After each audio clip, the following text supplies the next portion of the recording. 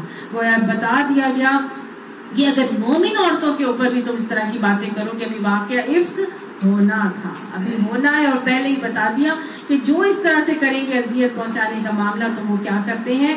سری گناہ کا وبال اور بہتان عظیم اپنے سر پر لے لیتے ہیں. اور حضرت عائشہ کے اوپر ایک بہتان عظیم لگا کے نبی صلی اللہ علیہ وسلم کو روحانی اذیت پہنچائی گئی.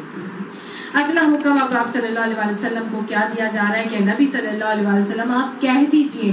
کس کو کہنا ہے؟ لِأَزْوَاجِكَ، اپنی ازواج کو کہہ دیجئے، اپنی جو آپ کی زوجائیں ہیں نا، جو آپ کی بیویاں ہیں، ان کو کہہ دیجئے. یہ بیویاں کیسی ہیں؟ یہ بیویاں وہ بیویاں ہیں جو ابھی خدیجہ الکبریٰ میں نے آپ کو بتایا کہ اللہ تعالیٰ نے سلام بھیجا، حضرت حفصہ کو سلام بھیجا گیا، جنت میں موتیوں کے محل کی خوشخبری دی جاتی ہے. یہ وہ بیویاں ہیں جو ام المساکین کا لقب ایک پاتی ہیں، بتایا نا میں نے ابھی آپ کو. یہ وہ بیویاں جن کو کہہ دیا امت کی مائیں ہیں، ہمارے لیے رول ماڈلز ہیں. یہ وہ بیویاں ہیں جن کو کہنے کا حکم دیا جا رہا ہے وہ بناتی کا، اور اپنی بیٹی بنات کو بھی کہتے ہیں، بیٹیوں کو بھی کہتے ہیں. ایک فرقہ ہے وہ کہتا ہے کہ رسول اللہ صلی اللہ علیہ وسلم کی صرف ایک ہی بیٹی تھی، اور وہ تھی حضرت فاطمہ، اور باقی جو ہے حضرت رقیہ، ام کلثوم اور حضرت زینب جو ہے وہ حضرت خدیجہ کی بیٹیاں نہیں تھی، وہ پہلی شوہروں سے ان کی اولادیں تھی. تو قرآن کی یہ آیت بتا رہی ہے بنت کا نہیں کہا، کیا کہا ہے؟ بنات کا. بنتین کا نہیں کہا کہ اپنی دو بیٹیوں کو کہہ دیجئے، کیا کہا ہے؟ بناتی کا، اپنی بیٹیوں کو کہہ دیجئے. گویا بنات تین سے زیادہ کے لیے استعمال، تین یا تین سے زیادہ کے لیے استعمال کیا جاتا ہے. تو آپ صلی اللہ علیہ وسلم کی کتنی بیٹیاں ہیں؟ 4. کوئی آپ کو کہے تو اب آپ اس قرآن کی آیت اس لفظ کے حوالے سے بتا سکتے ہیں نا، آپ کو بس پروف آ گیا کہ نبی صلی اللہ علیہ وسلم کی بنات تھیں، 4 بیٹیاں تھیں، اور ان کو کہنا ہے. یہ 4 بیٹیاں ہیں، یہ کون سی ان کے اندر سے اب زندہ ہیں؟ کون سی بیٹیاں ہیں؟ یہ ہیں حضرت زینب اور حضرت ام کلثوم اور حضرت فاطمہ. ان میں سے حضرت بنات جو حضرت فاطمہ ہے، ان کا درجہ کہاں پر پہنچا ہے؟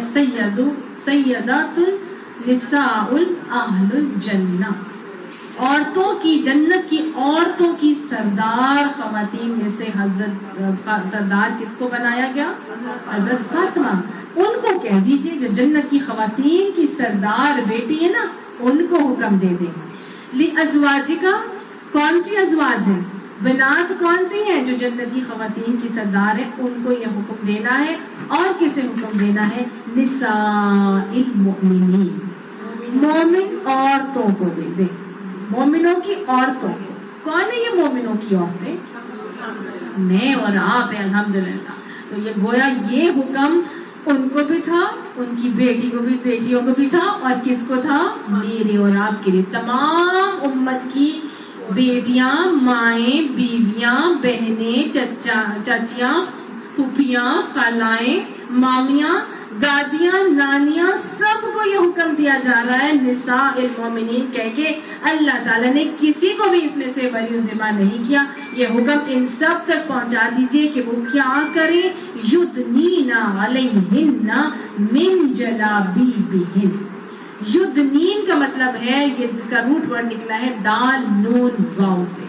دنو کہتے ہیں نیچے کر لینا، جھکا لینا، لٹکا لینا، پست کر لینا، قریب کر لینا. قرآن میں آتا ہے نا وَجَنَتْ جَنَّتَيْنِ دان، اور جنت کے جو خوشے اور پھل ہیں وہ لٹک رہے ہوں گے. تو گویا لٹکا لے، کسی چیز کو لٹکا کے نیچے کرنا ہے، جھکا لینا ہے، پست کر کے قریب کر لینا ہے. کہاں سے کرنا ہے؟ علیہن، ان کے اوپر سے.